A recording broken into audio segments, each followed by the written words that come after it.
So Christopher Nolan has referred to the Odyssey as the Marvel of its day. Does that seem like an apt analogy to you guys? They're really emotional. I think all of the best Marvel characters are ones that are really relatable and have real emotions, you know? And I think that when you read the poem, it's super, super emotional and really just about the characters, with one of the most intricately told family dramas that I've seen, and neither one gets in the way of the other. You never feel like the scale is overshadowing the heart, and the heart is never dampening down the scale. And I think Chris is probably the only person that can do that. That's right. Because it's a real skill set to be able to do that. You know, there's so many different communities that feel seen in the Marvel world, and I think, you know, the Odyssey is a globe-trotting adventure and experiences so many different cultural elements of that time, I guess.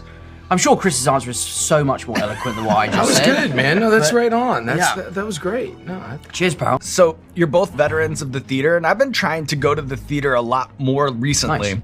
I understand that Broadway and West End shows, they actually start 8 minutes after the advertised curtain time.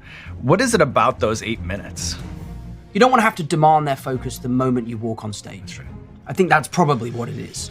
And I think you don't want stragglers. You don't want people kind of coming in, you know, once the thing started. But I'll tell you, that time, that's my favorite time of the day, without a doubt. So those 8 minutes, Pre-show whatever those buzz. are, I've always thought that the theater itself, there's just a lot of ghosts there. There's so much spirit there. There's so much emotion and heart that's been left on that stage. And I feel like it's an unbelievable time to kind of communicate with folks that might not be here anymore. And it's my favorite part of the day, without a doubt. On that topic, what's a ghost light, and why is it that some theaters never go dark? Yeah, it's for that exact reason. You keep the lights on for the ghosts, you know? And I don't know why. I don't know. It is just universally and forever sort of understood, and every person who's spent a lot of time in the theater, it's just something you feel in your bones. Is whistling on stage or saying Macbeth, do you guys consider that bad luck in a theater? I mean, there would be people that would be very upset with you if you didn't say the Scottish play. I try not to let myself get hung up on superstition, because I'm the type of person that can really, really get sucked into it.